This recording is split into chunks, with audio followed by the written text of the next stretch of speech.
Hello అందరికీ welcome back to my channel. So ఇవాల్టి recipe ఏంటంటే ముంబై ఫేమస్ స్ట్రీట్ ఫుడ్ అనమాట, తవా పలావ్. నాకు ముంబైలో నచ్చిన ఏకైక స్ట్రీట్ ఫుడ్ అంటే ఇదే అనమాట. బికాజ్ మిగతావన్నీ కొంచెం చప్పచప్పగా ఉంటాయి. మన టేస్ట్ బడ్స్కి సెట్ అయ్యే స్ట్రీట్ ఫుడ్ ఏదైనా ఉంది అంటే నాకు ఈ తవా పలావే. సో నాకు ఎలా తెలుసు అంటే నా ఫస్ట్ జాబ్ నేను ముంబైలోనే చేశాను. ఎప్పుడైనా బయటికి వెళ్ళినప్పుడు నేను మ్యాక్సిమం ఇదే తినేదాన్ని. సో అక్కడ నేను చాలాసార్లు నాన్ వెజ్ తవా పలావ్ తిన్నాను. వెజ్ కూడా చాలాసార్లు తిన్నాను, కానీ ఎక్కువ నాన్ వెజ్ తిన్నాను అనమాట. ఇవాళ నేను మీకు వెజ్ తవా పలావ్ చూపిస్తున్నాను. ఈసారి ఎప్పుడైనా నేను నాన్ వెజ్ చేసి చూపిస్తాను. ఇంట్లో లెఫ్ట్ ఓవర్ రైస్ ఉండిందనమాట. సో పొద్దున్నే బ్రేక్ఫాస్ట్ కోసం చేశాను. సో ఇది ఇవాళ చేసిన వీడియోనే.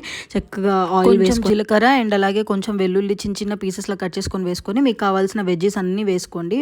టొమాటో అయితే మ్యాండేటరీ. అండ్ ఒక స్పూన్ అల్లం వెల్లుల్లి పేస్ట్ వేసేసుకొని అది మొత్తం మగ్గిన తర్వాత కారం, గరం మసాలా, ధనియాల పొడి ఇవన్నీ వేసేసుకొని రైస్ అంతా పట్టేలా కలుపుకోండి. చాలా అంటే చాలా బాగుంటుంది. అందరూ ఒకసారి ట్రై చేయండి.